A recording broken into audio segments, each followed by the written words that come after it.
Welcome to the Deep Dive.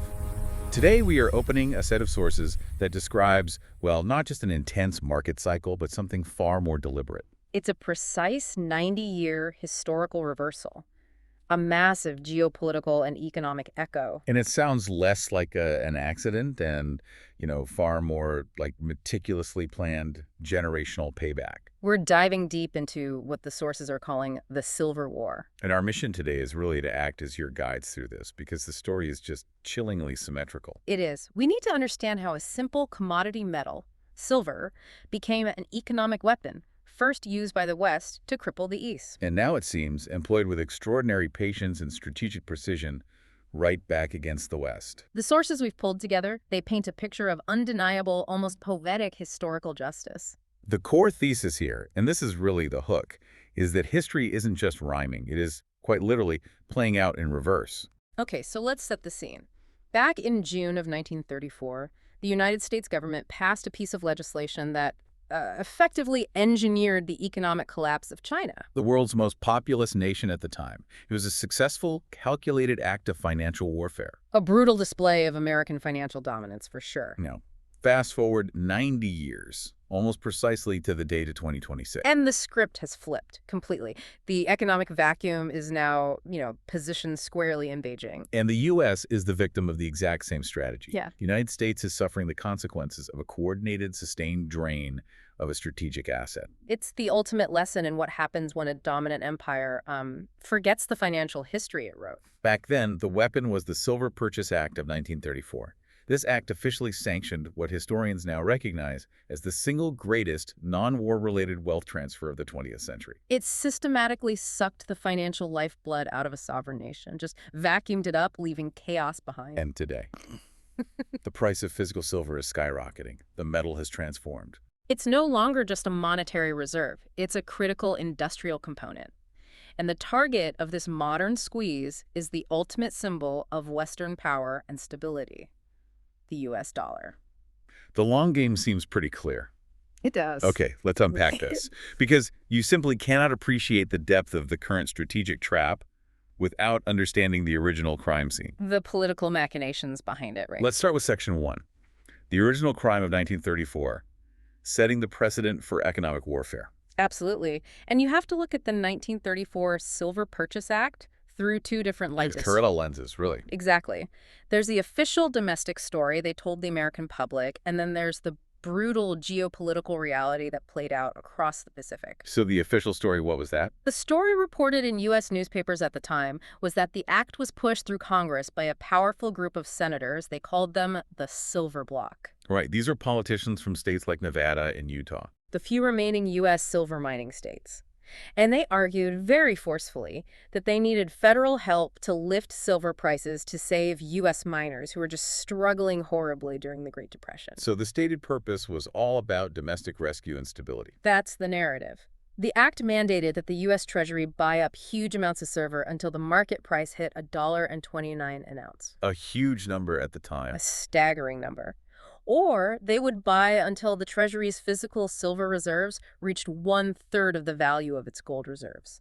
It sounded like a reasonable internal economic policy. Designed to stimulate a dying industry and build up strategic reserves. But the factual geopolitical reality, as the sources clearly establish, was that this was a precise economic weapon aimed directly at China. And the question is, why China specifically? Because in 1934, China was a total outlier. They were the only major nation left on the silver standard. Everyone else had moved on. Everyone. The U.S., Britain, France, they'd all shifted to the gold standard, or increasingly to fiat paper money. But China's entire currency system, the foundation of its whole economy, was physical silver. So their cash, their reserves, it was actual, tangible silver coins and bars. Precisely. So when the U.S. decided to artificially hike the global price of silver, they weren't just helping a few miners. They were directly targeting the foundational asset of another country's entire money supply. This is where the mechanism of the drain becomes so crucial to understand. It was just executed with such simplicity and ruthlessness. How'd it work exactly? The U.S. Treasury used its new legal power to just storm the global market, driving the price of silver toward that mandated target of $1.29 an ounce, an artificially high price. And this created, what, an instant risk-free? Arbitrage. a guaranteed profit opportunity for global traders, bankers, anyone with capital. I see. So you have the U.S. government basically putting out a sign saying, we will buy all the silver you can find at this massively inflated price. Exactly. So think about it. If you're a speculator in London or New York, you see the U.S. Treasury offering a guaranteed high price. Meanwhile, in Shanghai, the local price hasn't caught up. So the move is simple. So simple. Arbitrageurs bought cheap silver in Shanghai, sometimes literally buying the coins out of the hands of local merchants, and then they immediately sold it to the U.S. Treasury for a massive guaranteed profit. And the silver just flowed directly from China into U.S. vaults. China literally watched their money supply walk out the door, converted into foreign profit. The physical outflow was just monumental. What kind of numbers are we talking about? Sources estimate that between 1934 and 1936, hundreds of millions of ounces of silver were sucked out of China. This wasn't a trickle, it was a flood. And China had no control over this. Absolutely none. The price was being set in Washington, D.C. for so-called domestic reasons. And the sources talk about the Chinese government's reaction, Yeah. right? They were desperate. Oh, completely. They sent urgent pleas to Washington. They begged President Roosevelt to stop the purchases, explaining that their entire monetary foundation was being dismantled. That it was leading to economic and social collapse. And the U.S. response was basically a cold shoulder. They just maintained that it was a matter of domestic financial policy. A raw demonstration of financial power. It really was. And the result, as you can imagine, was catastrophic for China. That vacuum effect meant the physical silver. It was just gone, drained out of the country, flowing east to west, straight into the U.S. Treasury. And the economic consequences. They were swift and brutal. First, China went into a massive, deep, deflationary spiral. Because the physical money was disappearing. Right. Trade just ground to a halt. Businesses couldn't pay workers, farmers couldn't sell crops, prices crashed because there was no medium of exchange. And then came the second shock. The second shock. To replace the vanished silver, the Chinese government was forced to print huge amounts of unbacked fiat paper money. And that leads to Massive hyperinflation. The paper money just became worthless because the citizens had lost all faith. They'd just watched their real wealth disappear. So you had deflation immediately followed by hyperinflation. The worst of both worlds. It just completely destabilized the country from the inside out. A massive nation, already struggling, suddenly loses control of its currency, its wealth, its stability. Okay. All triggered by a piece of American legislation. And this collapse leads us right to the geopolitical fallout, which is the cornerstone of this whole story. How so? The economic chaos weakened the Chinese state fundamentally. It created instability in the 1930s that undeniably paved the way for massive Japanese aggression and the expansion of World War II in Asia. A weakened China was an open invitation. It was.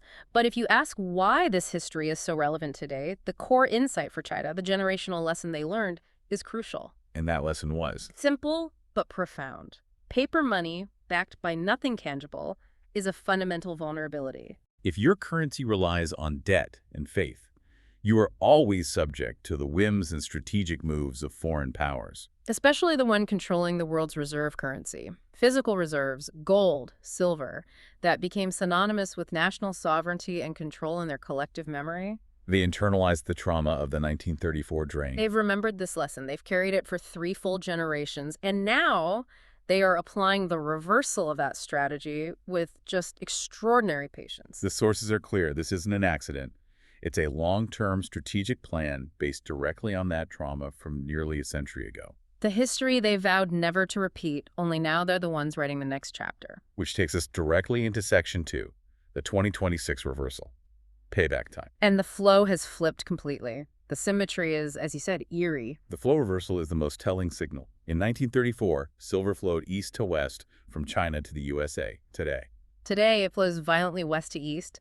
China is importing colossal amounts of physical silver, systematically draining the inventories of London and New York. And we've seen documentation of the Shanghai Gold Exchange consistently paying a big premium over the spot price for physical delivery. They're actively incentivizing the drain. They are creating an arbitrage opportunity in reverse. But the mechanism now is far more sophisticated. In 1934, the U.S. just wanted to hoard silver.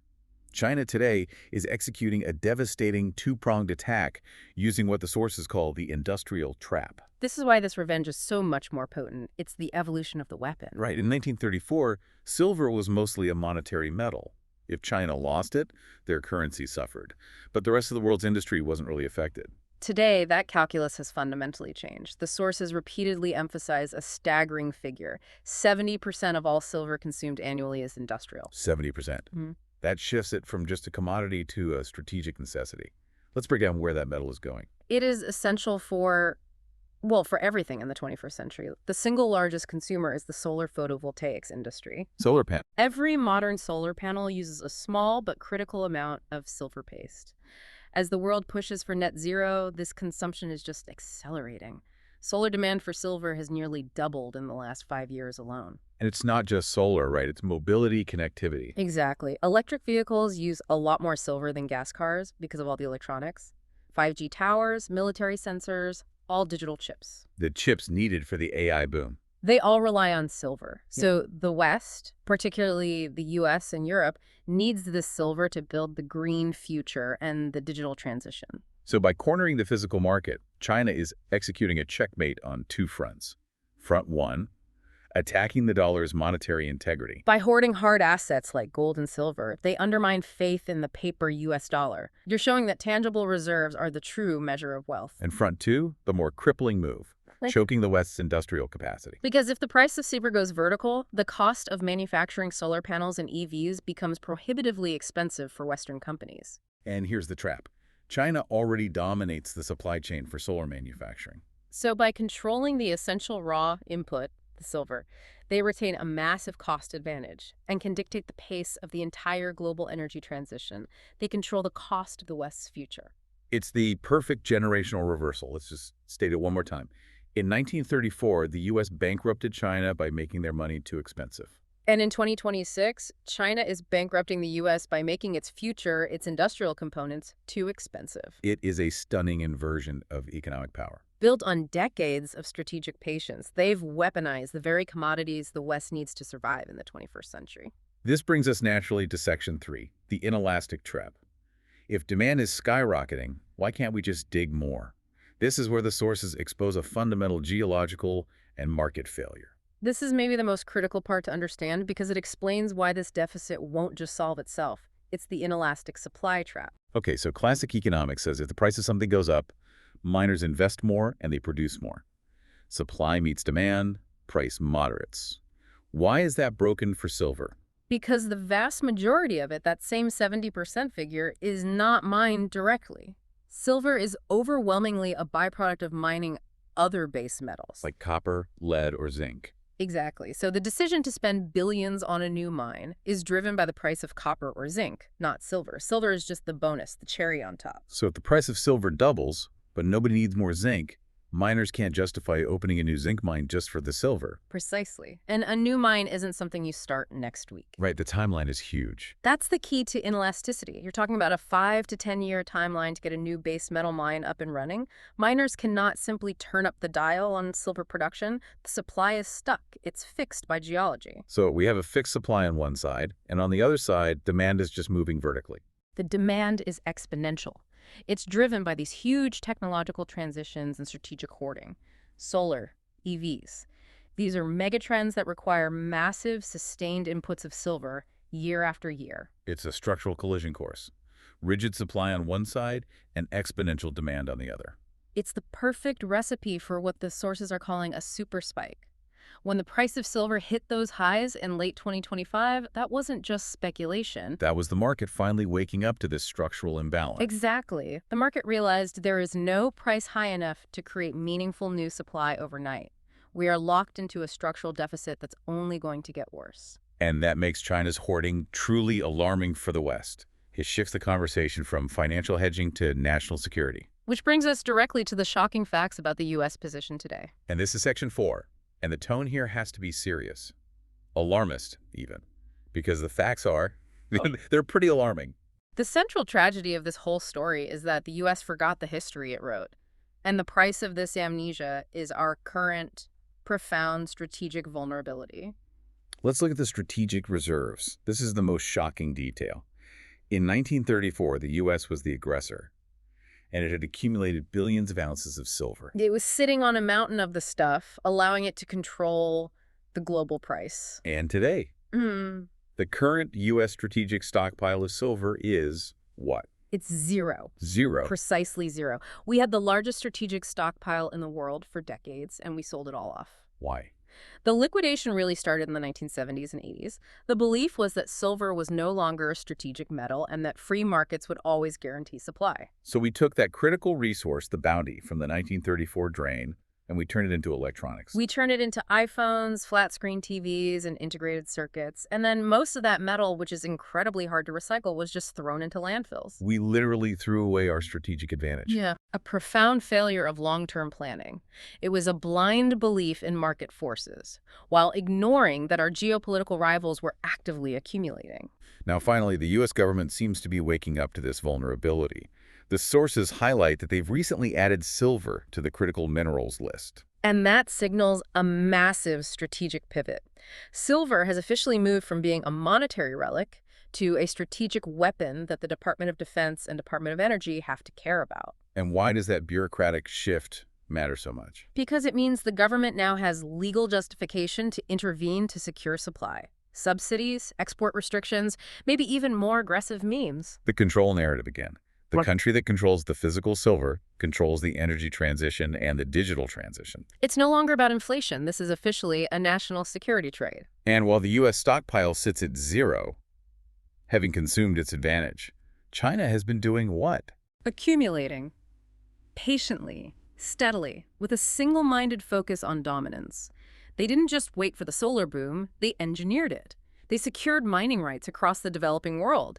They built their own exchanges to control the physical flow. They positioned themselves perfectly, an industrial and financial pincer movement. And the U.S. is now facing a supply shortage in a material it considers critical, while its chief rival is sitting on vast quantities of it. The historical symmetry is complete. The stage is set. But we need to zoom out even further.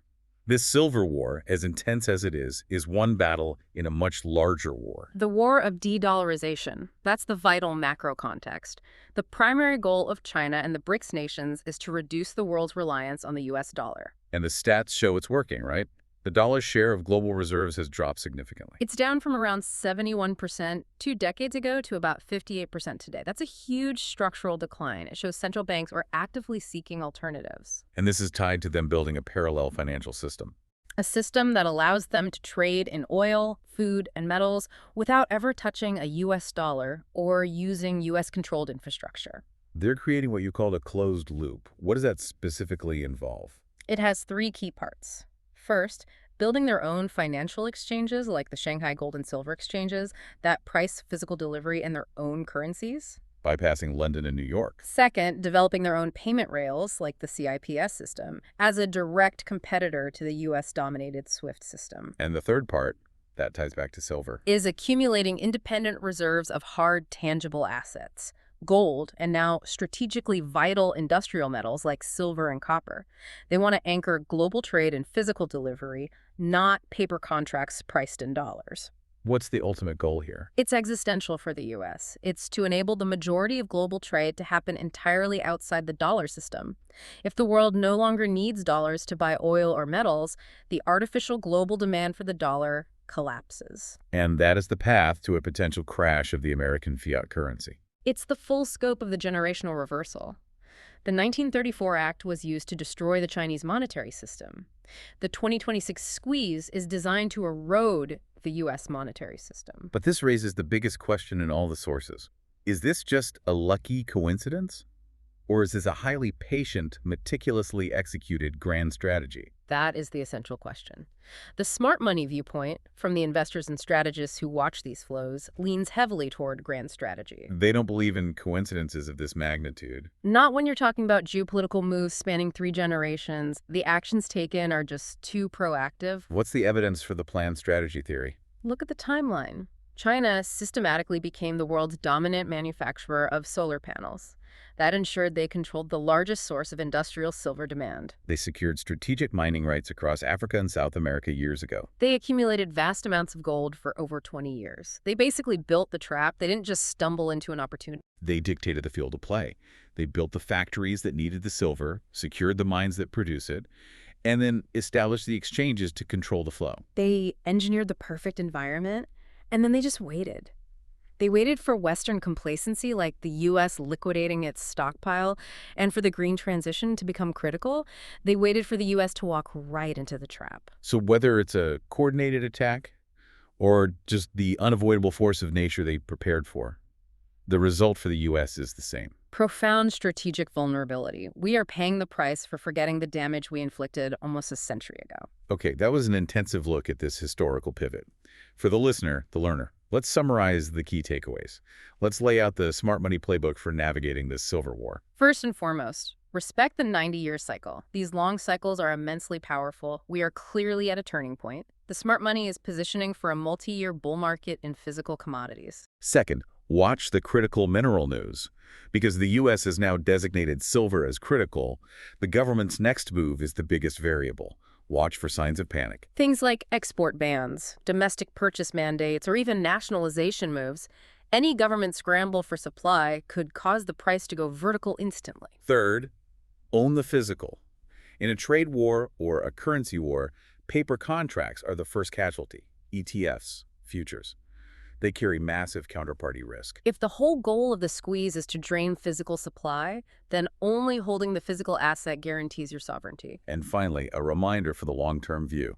Be patient and embrace volatility. Empires fall slowly. This process will be highly volatile. This isn't a quick trade. Use the sharp dips to accumulate. This is a strategy built on patience, just like the strategy China has used. The future belongs to the owners of physical assets. Especially those that are strategically indispensable. And that brings us to our final provocative thought for you to mull over.